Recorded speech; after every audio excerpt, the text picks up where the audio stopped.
தச்சனோட சம்பந்தி தச்சங்கிட்ட அடுத்த சூரிய மறைவுக்குள்ள என் பையனுக்கும் உன் பொண்ணுக்கும் கல்யாணம் நடந்தே ஆகணும். அப்படி நடக்கலையா உன் பிரபஞ்ச அதிபதிங்கிற ஒட்டுமொத்த பதவியை என்கிட்ட கொடுத்துட்டு நீ தூரம் போயிடணும் அப்படின்னு சொல்லி ஒரு டீலிங்க பேசி முடிச்சிட்டாரு. தச்சனும் அதுக்கு கட்டுப்பட்ட மாதிரி தெரியுது. ஏன்னா வாக்கு தவறாதவன் இந்த தச்சன். அந்த பிரச்சனையெல்லாம் சொல்லி அதுக்குள்ள எனக்கு செலவு பண்ணி கொடுக்கணும் வாய்ப்பு இருக்கா அப்படின்னு கேட்டா அதுல நம்ம ஜடன் கொஞ்சம் கோவம் ஆயிட்டாரு. அதெல்லாம் என்னால முடியாது, வேணும்னா எல்லாம் வல்ல உன்னோட கடவுள் மகாவிஷ்ணு இருக்காரு அவரையே கும்பிட்டுக்க, அவரோட அருள் இருந்தா எல்லாம் நடக்கும் அப்படின்னு சொல்லிட்டு விறுவிறுன்னு கோவமா அரண்மனையை விட்டு வெளியில வந்துட்டாரு. அதுக்கப்புறம் இப்ப என்ன ஆச்சுன்னு பாப்போம். அந்த சீனை பத்தி பார்க்காம அப்படியே கொஞ்சம் கட் பண்ணி பக்கத்துல இருக்கிற கிராமத்தை காட்டுறாங்க. அதான் ஒரு பொடியன் 1க்கு 2 வரமா ஒரு சிவலிங்கத்துக்கு மேல ஏறி வாங்கினா இல்லையா, அந்த இடத்துல நடக்குது. என்ன இருக்கு, எல்லா பேரும் வானத்தை பாத்துக்கிட்டே இருக்காங்க. வறட்சி, மழை பெய்யல, மழை தண்ணி இல்லாம விவசாயம் பண்ண முடியல, குடிக்க கூட தண்ணி இல்லங்கிற ரேஞ்சுக்கு கவலை. மழை வேண்டி வருட பகவான கும்பிட்டு நம்ம சிவலிங்கத்தையும் கும்பிட்டு ஏகப்பட்ட ஆராதனைகள் நடந்திருக்கு. குறிப்பா இந்த சாமியா இருப்பார்ல, ஐயர் பூஜை போடுவார்ல, அவரு மணிக்கணக்கா பூஜை பண்ணியுமே மழை வரல. மழை வரல ஏன்னு சொல்லிட்டு அங்க இருக்கிறவங்க எல்லாம் வருத்தப்பட்டு பேசிட்டு இருப்பாங்க. அப்போ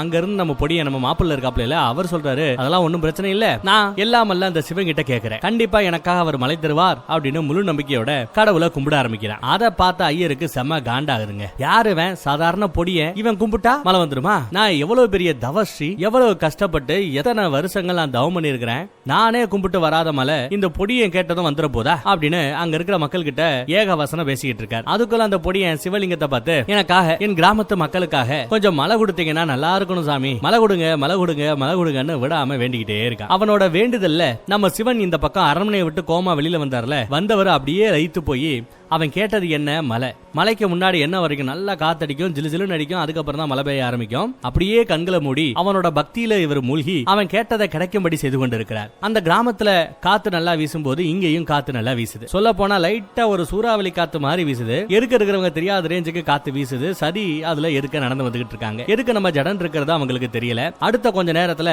அந்த பையன் வேண்டிக்கிட்ட மாதிரியே மழை ஜோரா பெய்யுதுங்க. அந்த மலைய கிராமத்து மக்கள் எல்லாம் கொண்டாடுறாங்க. ஆனா அந்த ஐயரோ மலைக்கு பயந்துகிட்டு மரத்துக்கு கீழே போய் ஒளிஞ்சுக்கிறாரு. நம்ம மாப்பிள்ள கூட ஜாலியா வெளியில வந்து மலையில விளையாண்டுகிட்டு இருக்கான். இந்த பக்கம் சதிதேவியோ சரியா எதுவும் எதுக்கு நிக்கிறதே தெரியல. அந்த நிலைமையில கண்ணை மூடிக்கிட்டு நடந்து வர மாதிரி நடந்து வராங்க. அப்படி நடந்து வரும்போது சகதி வலிக்கு அப்படியே பொத்துன்னு கீழே விழ போக அப்படியே அலாக்கா நம்ம ஜடன் அவங்கள பிடிச்சுக்கிறார். அப்படி பிடிக்கும் போது சதி ஜடனை பரிசிக்க வேண்டியதா போயிடுது. இதையெல்லாம் தூரமா இருந்து நம்ம சேவகனும் நந்தியும் பாத்துக்கிட்டா இருக்க. இவங்களும் அப்படியே அந்த பரிசத்தை உணர்ந்தபடி கண்ணை திறந்து பார்த்தா எதுக்கு இருக்கிறது ஜடன் இல்ல, அந்த சிவன் தான். இத்தனை காலமா ஜடனாய் சிவன் தான் இங்க வந்திருக்கிறார், தனக்காக வந்திருக்கிறார் அப்படின்னு அவங்களுக்கு கொஞ்சம் குஷி சந்தோஷம் எல்லாத்தையும் நினைச்சு பாக்குறாங்க. ஜடனா மனித ரூபம் எடுத்து இவர் எவ்வளவு கஷ்டப்பட்டிருப்பாருன்னு எல்லாத்தையும் நினைச்சு பாக்குறாங்க. முதலை கிட்ட இருந்து தன்னை காப்பாற்றுறது உட்பட நினைச்சு பாக்குறாங்க. இந்த திருவிடையாளர் யாருக்காக, எனக்காகவா அப்படின்னு கேக்குறாங்க. எனக்காகவா எவ்வளவு கஷ்டப்பட்டீங்க? ஈசன் கைலாயத்தை விடுத்து இங்க வந்தது எனக்காகவா, எல்லாம் எனக்காகவா அப்படின்ற மாதிரியே சதி பேசிட்டு இருக்காங்க. உண்மையிலேயே உங்களுக்கு என் மீது இவ்வளவு அன்பா அப்படின்னு கேட்க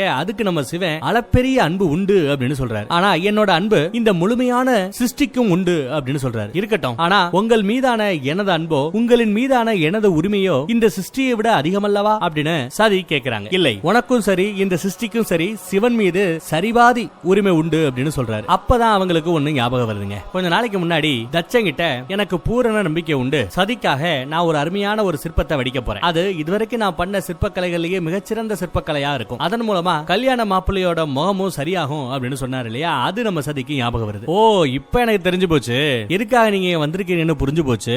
அந்த கல்யாண மாப்பிள்ளையோட முகத்தை சரி பண்ண தானே வந்திருக்கீங்க. எங்க அவனோட முகம் அறகுறையா இருந்தா எங்க அம்மா மூலமா பிரச்சனையாகி கல்யாணம் நின்னு போயிடுமோ அப்படின்னு பயந்து நீங்க தொல்லையா நினைக்கிற என்ன இன்னொருத்தவனுக்கு கட்டி வைக்கிறதுக்காக தானே இவ்வளவு மெனக்கறீங்க, கஷ்டப்படுறீங்க அப்படின்னு தப்பா புரிஞ்சுக்கிறாங்க நம்ம சதிதேவி. அவனை நான் கல்யாணம் பண்ணணும், அதுல உங்களுக்கு அம்புடி சந்தோஷமா? சரி, நான் கல்யாணம் பண்ணிக்கிறேன், அவனையே கல்யாணம் பண்ணிக்கிறேன். எல்லாம் ஏன் தப்பு, என்ன சொல்லணும்? எங்க அப்பா எவ்வளவோ சொன்னாரு, எல்லாத்தையும் விடுத்து உங்களை நம்பினேன், உங்களை தேடி அங்க வந்தேன். ஆனா நீங்க என்ன பண்ணீங்க, என்ன உதாசீனப்படுத்தி வெளியில அனுப்பிச்சு விட்டீங்க. உங்களை கல்யாணம் பண்ணக்கூடிய அந்த தகுதி எனக்கு இல்லைன்னு சொல்லி என்ன வெளியில அனுப்பிச்சு விட்டீங்க. இதெல்லாம் எனக்கு தேவைதான் அப்படின்னு அழுகுறாங்க. உங்களை அடையணுன்றதுக்காகவே ஏதோ விரதம் எல்லாம் இருக்க சொன்னாங்க. உங்களை நினைச்சு நான் விரதம் இருந்தேன். அந்த விரதம் கூட பாதியில நின்னு போச்சு. சரி, உங்களோட நினைப்பதான் என்னால பூர்த்தி செய்ய முடியல, என்னோட நினைப்பையும் என்னால பூர்த்தி செய்ய முடியல, குறைஞ்சபட்சம் எங்க அப்பாவோட நினைப்பையாவது பூர்த்தி செய்யலாமே அப்படின்னு சொல்லிதான் அவர் அவர் விருப்பப்படி கல்யாணம் பண்ணிக்கிறதுக்கு நான் ஒத்துக்கிறதா சொன்னேன். ஏதோ ஒரு கஷ்டத்துல அவர் வேற சூசைட் பண்ணி போய் மிரட்டதுனால அவருக்கு நான் வாக்கு கொடுத்தேன், நீங்க சொல்ற மாப்பிளையே கட்டிக்கிறேன்னு அப்படின்னு அந்த பழைய மேட்டெல்லாம் எடுத்து சொல்ல, அதுக்கு நம்ம சிவன் ஆம் உண்மைதான், சதி கொடுத்த அந்த வாக்கு ஆதிபரா சக்தியோட வாக்கு, அது சதி காதலுக்காக தன் வாக்கை துறக்கலாகுமா அப்படின்னு கேட்கிறாரு நம்ம சிவன். அந்த வாக்கு என்ன ஆச்சுன்னு கேட்கிறாரு. நீங்க தான் கடவுளாச்சே, என்ன அந்த வாக்குல இருந்து நீங்க விடுவிக்க கூடாதா அப்படின்னு நம்ம சதி கேட்டா அதுக்கு சிவங்கிட்ட இருந்து எந்த பதிலும் இல்ல. இப்ப கூட பாருங்க, எனக்கு கல்யாணம் பண்ணி வைக்கணும், இந்த தொல்லையை எப்படியாவது கல்யாணம் பண்ணி புகுந்த வீட்டுக்கு தள்ளி விட்டுறணும் சொல்லி தானே இவ்வளவு மெனக்கட்டு கஷ்டப்பட்டுக்கிட்டு இருக்கீங்க, எனக்கு எல்லாம் தெரிஞ்சு போச்சுங்கிற மாதிரி தப்பா புரிஞ்சுக்கிட்டு இப்படி பேசிட்டு இருக்காங்க, பெணாத்திக்கிட்டு இருக்காங்க. உங்களுக்கு யார் மீதும் அன்பே கிடையாதா? ஒவ்வொரு தடவையும் என் ரணத்தை அதிகமாக்குறதுக்காகவே ஏன் என் முன்னாடி வந்து வந்து போறீங்க அப்படின்னு திட்டுறாங்க. அதுக்கு நம்ம சிவன் மறுபடியும் கேட்கிறார், உன்னோட அந்த காதலை ஏற்கக்கூடிய எண்ணத்துல தான் நான் வந்திருக்கிறேன்னு சொன்னா, உன்னை கல்யாணம் பண்ணக்கூடிய அந்த நோக்கில தான் நான் வந்திருக்கிறேன் அப்படின்னு சொன்னா, தாட்சாயினி ஆகிய நீ தட்சனுக்கு கொடுத்த அந்த வாக்கு அப்புறம் என்ன ஆகுது? நீ ஆதிபரா சக்தியோட சொரூபம், உன்னோட வாக்கு சத்தியம், அது பொய்யல் ஆகாது. நீயும் நானும் பிரிகிறது எவ்வளவு பெரிய விஷயமோ அதுக்கு சமமானது உன்னோட வாக்கு. அந்த வாக்கு இப்ப என்ன ஆயிடும்? உன்னோட வாக்கு பொய்யாயிட கூடாது அப்படிங்கிறாரு நம்ம சிவன். என் மீது நீ கொண்ட காதலுக்காக வாக்கு தவறலாமா அப்படின்னு கேட்கிறார். சொல்லு, உன்னால அது முடியுமா? வாக்கு தவற தயாரா அப்படின்னு கேட்கிறார். உன் வாக்கு சத்தியமானது, அதுக்கு நாம ரெண்டு பேரும் பிரிய வேண்டியதுதான் ஒரு சொல்யூஷன் அப்படின்னா, உன் வாக்க காப்பாத்த அந்த பிரிதலை நான் ஏற்க தயாரா இருக்கிறதா கூட நம்ம ஜீவன் சொல்றாரு. அந்த பிரிவு தான் என்னை இங்க இழுத்து வந்தது அப்படிங்கிறாரு. உன்னோட வாக்க நிறைவேற்றுறதுக்காகத்தான் நான் இங்க வந்திருக்கேன் அப்படின்னு சொல்றாரு. அப்படியா, சரி, என் வாக்க நிறைவேற்ற தானே வந்தீங்க, வாங்க எவ்வளவு முடியுமோ அவ்வளவு சீக்கிரம் என்ன கண்ணானம் கண்டிக்க போற சத்வீசனோட அந்த முகத்தை சரி பண்ணுங்க. சரி பண்ணிட்டு வந்த வேலை முடிஞ்சதுக்கு கூலி வாங்கிட்டு போயிட்டே இருங்க அப்படிங்கிற மாதிரி சரி கொஞ்சம் கோவமா பேசிடுறாங்க. நீங்க எப்ப என்ன தொல்லைன்னு முடிவு பண்ணீங்களோ அப்பயே யாராவது ஒரு ஆளை கட்டிக்கிட்டு உங்களை மறக்கணும்னு நான் முடிவு பண்ணிட்டேன். அதுக்காக தான் முகம் கொஞ்சம் கொடூரமா இருந்தாலும் பரவாயில்லன்னு உங்களுக்காக நான் அந்த கொடூரமான மனுஷனை கட்டிக்கிறதுக்கும் தயாராயிட்டேன். என் வாழ்க்கையை இங்க நான் பலியா கொடுக்கிறேன். யாருக்காக? தச்சனுக்கு கொடுத்த அந்த வாக்குக்காகவும் உங்களை காதலிச்ச அந்த பாவத்துக்காகவும் என் வாழ்க்கையை நான் பலி கொடுக்க போறதா சொல்லி அழுகுறாங்க. இருந்தாலும் உங்களுக்கு நான் கொடுத்த வாக்கு தான் முக்கியம், என்னோட காதல் முக்கியம் இல்ல. சரி, அப்படி என்றால் நான் திருமணத்துக்கு சம்மதிக்கிறேன். அந்த சத்வீசனையே நான் கல்யாணம் பண்ணிக்கிறேன். அவன் முகத்தை கூடிய விரைவில் சரி பண்ணி கொடுங்க, அவன் தான் என் புருஷன் ரேஞ்சுக்கு பேசுறாங்க. பூமியே ரெண்டா பொளக்கிற மாதிரி இருக்கு. சதிக்கும் சிவனுக்கும் நடுவுல இருக்கிற அந்த இடைவெளி பல மடங்கு கூடுன மாதிரி இருக்கு. லைட்டா ஷேக்கே ஆகுது. அந்த இடைவெளிக்கு மத்தியில இருந்து நிலநடுக்கத்துல கீழே இருந்த கற்கள் எல்லாம் அப்படியே மேடாகி மேல வந்துருச்சு. அதே சமயம் மழை வேற பெஞ்சு ஓஞ்சதுனால ராஜா ராணி எல்லாரும் வெளியில வராங்க. வெளியில இருந்து வந்து என்னாச்சு சதி என்னாச்சு அப்படின்னு ஓடி வந்து விசாரிக்கிறாங்க. அப்படி விசாரிக்கும் போது சதி பதில் சொல்றதுக்கு முன்னாடியே நம்ம சிவன், நம்ம ஜடன் நீங்க தேடிக்கிட்டு இருந்த அந்த கல்லு கிடைச்சிருச்சு, இனி உங்களோட எதிர்கால மாப்பிள்ளையோட முகத்தை சரி பண்றதுல எந்த பிரச்சனையும் இருக்காது, ரொம்ப சிறப்பா முகத்தை சரி பண்ணிடலாம் அப்படிங்கிற மாதிரி சொல்றாரு. அதை கேட்ட ராஜாக்கும் சரி ராணிக்கும் சரி அவ்வளவு சந்தோஷம். இருந்தாலும் தச்சனுக்கு ஒரு டவுட், நாளைக்கு சூரிய மறைவுக்குள்ள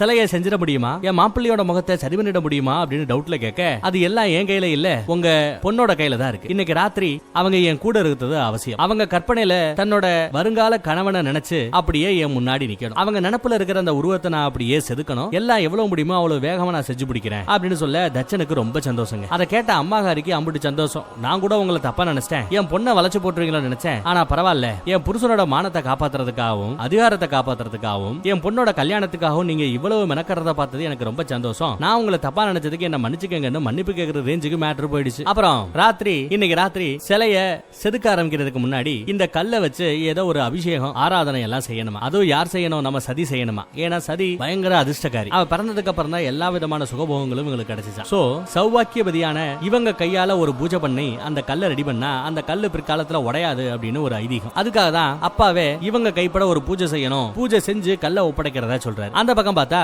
சிவனோட வாரிசால தான் தனக்கு சாவு நிச்சயம் அப்படின்னு வர வாங்கின அந்த அரக்கன் இன்னொரு அரக்கனை வர சொல்றான். வர சொல்லி இந்த மாதிரி நான் எவ்வளவோ பேரை சதியை கொல்றதுக்காக அமிச்சேன், ஒருத்தன் கூட உசுரோட திரும்பி வரல, வந்தாலும் தோல்வியோட தான் திரும்பி வந்தாங்க, அவங்கள நான் உசுரோட விடல, நீயாவது உருப்படியா சதியோட சோழியை முடிச்சு விட்டு வா அப்படின்னு சொல்றாப்ல. சிவனோட முழு பாதுகாப்புக்குள்ளதான் இப்ப அந்த சதி தேவி இருக்கா. ஆனா அது எல்லாத்தையும் தாண்டி சதியை கொல்ல வேண்டிய பொறுப்பு உன்னோடது அப்படின்னு அந்த பொறுப்பை ஒப்படைக்கிறாரு இந்த அரக்கன். ஒரு அருமையான திட்டம் தீட்டி இருக்கிறானா. அந்த திட்டம் மட்டும் சக்சஸ்ஃபுல்லா முடிஞ்சிருச்சுன்னா எல்லாம் எனக்கு ஏத்த மாதிரியே நடக்கும்னு சொல்றாரு. அந்த பக்கம் ரேவதியோ சதிக்கு அட்வைஸ் பண்ணிட்டு இருக்காங்க. ஓ வாழ்க்கை உன் கையில, வேற யார் கையிலும் கிடையாது, முடிவெடுக்க வேண்டியது நீதான், சத்வீசனா இல்ல அந்த ஈசனா அப்படின்னு கேட்டுக்கிட்டு இருக்காங்க. ஆனா மனசுக்குள்ள நம்ம சதியை நினைச்சுக்கிட்டு இருக்காங்க, அட போமா, அந்த ஈசனே வந்து என்னையும் சத்வீசனையும் சேர்த்து வைக்கிறதுக்காக மனித ரூபம் எடுத்திருக்கிறார், இந்த நிலைமையில நானாவது ஈசனை கல்யாணம் பண்றதாவது நடக்கிறத பேசுங்கிற மாதிரி மனசுல ஒரு ஓட்டம் ஓடிக்கிட்டு இருக்கு. இந்த மேட்டர்லாம் எப்படி நான் ஓகிட்ட சொல்றது அப்படின்னு சொல்லி குழம்புறாங்க. அது தெரியாம ரேவதியோ இங்க இருந்து ஓடிப்போ அப்படின்னு விரட்ட பாக்குறாங்க. அப்புறம் சதிதேவி ரேவதியை பார்த்து அந்த மன குமுறலை சொல்லிடுறாங்க. அந்த ஈசனே இந்த கல்யாணம் நல்லபடியா நடக்கணும்னு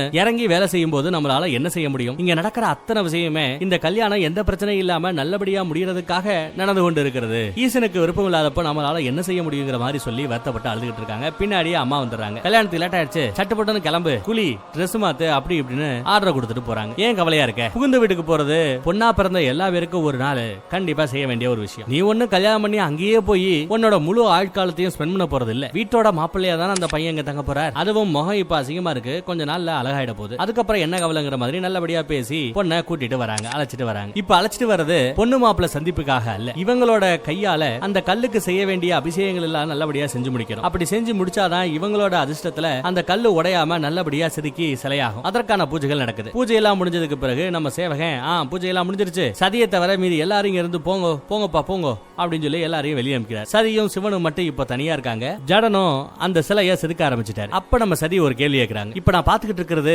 வெறும் கனவா அல்ல நினைவா? நீங்க இப்ப செதுக்கிட்டு இருக்கீங்களே அது உங்களோட கனவுக்கு உசுறு கொடுத்துட்டு இருக்கீங்களா இல்ல எங்க அப்பா தச்சனோட கனவுக்கு உசுறு கொடுத்துக்கிட்டு இருக்கீங்களா? எல்லாம் உங்க விருப்பப்படியும் எங்க அப்பா விருப்பப்படியும் தான் நடந்துகிட்டு இருக்கு அப்படின்னு அழுதுகிட்டே சதி தேவி சொல்றாங்க. நான் ஏற்கனவே இதை பத்தி உங்ககிட்ட சொல்லிட்டேன் சதி, நீ அளித்த அந்த வாக்கை நிறைவேற்றுறதுக்காகத்தான் உனக்கு துணையா நான் இங்க வந்திருக்கிறேன் அப்படின்னு சொல்ற. நீ மடமடன்னு வந்த வேலையப்பார், மனசுல ஓ வருங்கால புருஷனை நினைச்சுக்கோ, அவனோட முகத்தை நல்லா நினைச்சுக்கோ. நீ கற்பனை பண்ணாதான் உன்னோட நினைவுல அவனோட முகத்தை நிறுத்தினாதான் என்னால இங்க சிலையா அந்த ரூபத்தை வடிக்க முடியும், செய் ப்ளீஸ் அப்படின்னு கேட்கிறார். சதியும் முயற்சி பண்றாங்க, கண்களை மூடி அப்படியே முயற்சி செய்யறாங்க. ஆனா தடுமாற்றம் இருக்கு. ஏன்னா கண்களை மூடுனதுமே அவங்களுக்கு மறுபடியும் வந்து போறது ஈசனோட ரூபம் தான். என்ன பண்ணணும் தெரியாம முழிக்கிறாங்க. மறுபடியும் முயற்சி பண்றாங்க. சதியும் சிவனும் சேர்ந்தாப்புல இருக்கிற அந்த ரூபம் கனவுல வந்து போகுது. இவர் ஆட்டுக்கு இந்த பக்கம் செருக்கிட்டே இருக்கார். சதியை பார்த்து மறுபடியும் முயற்சி பண்ண சொல்றாரு. உன் நினைப்புல இருந்து அந்த சிவனை அறுத்து எரிங்கிறாரு. சிவன் உன் மனசுல இருக்கிற வரைக்கும் சத்வீசனோட உருவத்தை உன்னால நினைவுல நிறுத்த முடியாது, ஈசனை தூக்கி எரி அப்படின்னு ஈசனே சொல்றாரு. சரி, ஈசனை கூட என்னால தூக்கி போட்டுற முடியும், ஆனா இன்னொரு ஆடவனை என் மனசுல என்னால நினைச்சு நிப்பாட்ட முடியாது அப்படின்னு சொல்றாங்க. நான் வாக்கு கொடுத்தது, எங்க அப்பனுக்கு வாக்கு கொடுத்தது, அவர் சொல்ற மாப்பிள்ளைய கட்டிப்பேன் அப்படின்னு மட்டும் தான் வாக்கு கொடுத்திருக்கிறேன். ஆனா என் மனசுல இருந்து அந்த ஈசனை தூக்கி எரிவேன்னு நான் ஒன்னும் வாக்கு கொடுக்கலையே. நான் யார கட்டிக்கிட்டாலும் எங்க வாக்கப்பட்டு போனாலும் என் மனதில் அந்த ஈசன் மட்டுமே இருப்பார் அப்படின்னு ஒரு பெரிய குண்ட தூக்கி போடுறாங்க நம்ம சதிதேவி. கேட்ட நம்ம சிவனுக்கு பயங்கர ஷாக்கு. என்ன இப்படி சொல்றாளே, எங்கயாவது கல்யாணம் பண்ணி நல்லபடியா இருப்பா, நம்மள மறப்பா அப்படின்னு நம்ம சிவன் நினைச்சா, இங்க உல்டாவா நான் யார கல்யாணம் பண்ணாலும் ஒன்னதாயா நினைப்பேன் அப்படின்னு சொல்றாங்க. இந்த உலகமே அழிஞ்சாலும் அழியுமே ஒழிய என் நினைவில் இருந்து அந்த சிவன் மட்டும் அழிய வாய்ப்பே இல்லைன்னு தெரிஞ்சுமே ஏன் என்ன இப்படி இந்த மாதிரி சித்திரவதை பண்ணிக்கிட்டு இருக்கீங்க, அடுத்தவனை நினைக்க சொல்லி ஏன் என்ன கொடுமைப்படுத்திக்கிட்டு இருக்கீங்க அப்படின்னு நம்ம சதிதேவி கேட்கிறாங்க. எனக்கு நல்லா தெரியும், என் கற்பனையோட திறன் இல்லாம என்னோட நினப்புல அவனோட ரூபத்தை நிறுத்தாமையே உங்களால சத்வீசனோட சிலைய சிறப்பா செதுக்க முடியுங்கிற உண்மை எனக்கு தெரியும். சிலவடிக்கிறதா உங்களோட நோக்கம் அப்படின்னா தாராளமா நீங்க அந்த சிலையை செய்யலாம். ஆனா சும்மா என்ன வச்சுக்கிட்டு நான் நினைச்சாதான் சிலையை செதுக்க முடியும் அப்படின்னு சும்மா சீன் போடாதீங்க. இன்னும் ஒரு கணம் கூட என்னால இங்க இருக்க முடியாதுன்னு சொல்லிட்டு விறுவிறுன்னு அங்க இருந்து கிளம்பி போக ஆரம்பிச்சிட்டாங்க நம்ம சதிதேவி. சிவனோட உண்மையான நோக்கம் என்ன அப்படிங்கிறது எனக்கு இந்த செகண்ட் வரைக்கும் புரியல. உங்களுக்காவது புரியுதா? புரிஞ்சா அது என்ன ஏதுங்கிறத கொஞ்சம் கமெண்ட்ல சொல்லுங்க. ஏன்னா மீதி கதையை நம்ம நெக்ஸ்ட் எபிசோட்ல பார்க்க போறோம். தேங்க்யூ.